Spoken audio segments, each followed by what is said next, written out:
I was able to stack up 9,208 points for Damage Turbines during a night raid on Riven Tides.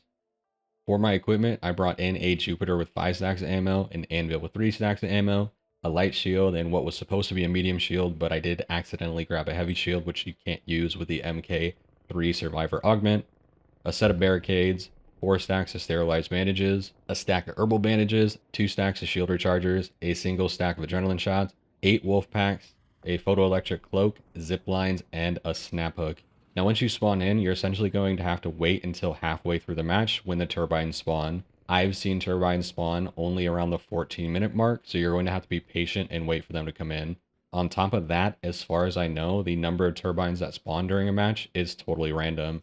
I've seen 1, 2, and 3 turbines spawn, and as far as I know, 3 is the max that can be spawned into a single round. On top of that RNG, you also have other players who are on the map potentially contesting you, and I got extremely lucky in this game that there were not other players that were contesting me for my turbine elimination, so I was able to kind of soak up majority of the damage and the trials points. Now the strategy here was to essentially try and take one turbine out super quick using a bunch of Wolfpacks. But my Wolfpacks, as they like to do, ended up selling me out just a little bit. So I wanted to wait until the turbine landed so I'd have an opportunity to be as close as possible to throw my 8 wolf packs at it. I thought I was in a close enough range, but as I threw all my wolf packs, I noticed that like half of them split off to deal damage to enemies in the other area. It didn't really bother me until I saw the experience that I was given for Destroyed Arc on the left-hand side of my screen. I essentially lost 50% of my wolf packs for 4 total arc eliminations on random enemies that were just in the area. So it essentially means that a big portion of my wolf pack split off and did absolutely nothing and went absolutely nowhere. So make sure if you are using wolf packs to get a little bit closer to the turbine, but be aware that if you are out in the open with the turbine, you are in a very dangerous spot, especially when you start to deal damage to it.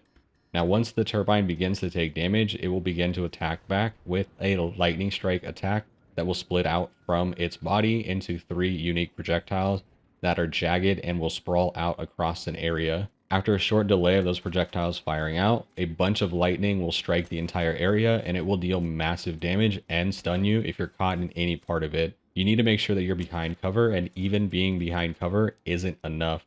The lightning strikes can kind of sneak in a lot of different gaps between cover and go over cover and still deal damage to you. As far as I can tell, when the turbine uses the attack originally, it fires at where you are. So once you hear the shot come out from the turbine, you want to try and rotate to a different piece of cover to try and get yourself out of the area of effect that will soon be struck by lightning. Make sure you have a ton of cover and a lot of places to hide behind, and use your healing and your shielding as much as possible. This is why I brought in these sterilized bandages, because the amount of healing that it does in such a short period of time is super quick, which gives me a lot more of a chance of staying alive in case another lightning strike comes down shortly after the first one. Now, once the turbine lifts off the ground, it seems to kind of try and distance itself from you. And the further it gets away, I guess it just kind of stops attacking because you're outside of its range. So you can essentially just sit there with the Jupiter and just continue to deal damage to its body. Now, it has very thick armor plating and it takes a bit of time to break through it. And as it's in the air, it spins in a circle, rotating the armor plating around from your line of sight. So essentially what I recommend doing with the Jupiter is try to just aim for center mass. As you continue to hit the same panels in the center as it rotates around, you'll start to chip away at its armor and break through and start to deal much more damage to the turbine itself. Keep in mind that if you are super far away from the turbine, you will start to take what I think is fall-off damage, and you won't be dealing nearly as much. So you do have to rotate a little bit forwards and make sure you're within a decent distance to ensure the Jupiter is dealing maximum amount of damage. Now, once I finished up with the first turbine, I beelined it for the second turbine.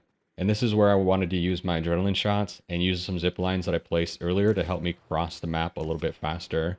Remember that turbines will land on the ground and hang out for a while. So if you don't see it in the air, but you remember it flying in at a specific location, to just go to that location and check to see if it is on the ground in some place that's out of your line of sight. The second turbine I fought was behind the hotel. And earlier in the week, I found this spot where I think it's essentially a little bit blind to where the player is. If you're positioned on the west side of the hotel, right by a large metal crate on top of the roof, and it's also right by the entrance that will take you to the zip line to go back down into the hotel. Sitting in this location, you're reasonably close to the turbine, so you're dealing maximum amount of damage with the Jupiter, and for whatever reason, it never attacks while you're in this area. So simply just continue to add damage to the center of its body until you're able to eliminate it with the Jupiter. Now I brought my Jupiter in at 98 durability, and after dealing the damage to both of the turbines, I left the match with still 41 durability and a stack and a half of ammo remaining. So you technically probably could eliminate 3 turbines with a single Jupiter, but I would recommend bringing in a second Jupiter if you are aiming for that third, or rely on some Wolfpacks and just have better positioning than I did for that. Now remember to pay attention to how much time you have left in the round. Since the turbines do come in late, it's very likely that if you're trying to fight more than one, you're going to be pushing the time that you have left in the game. Thankfully, the map is really small, so you can essentially get to any extraction within just a minute or two from almost any point on the map. Once you stacked up enough points and you're happy with your score, head back to Speranza, collect any loot if you haven't already, and watch your score fly up the leaderboard. That's going to be it for me today, y'all. Thanks for watching.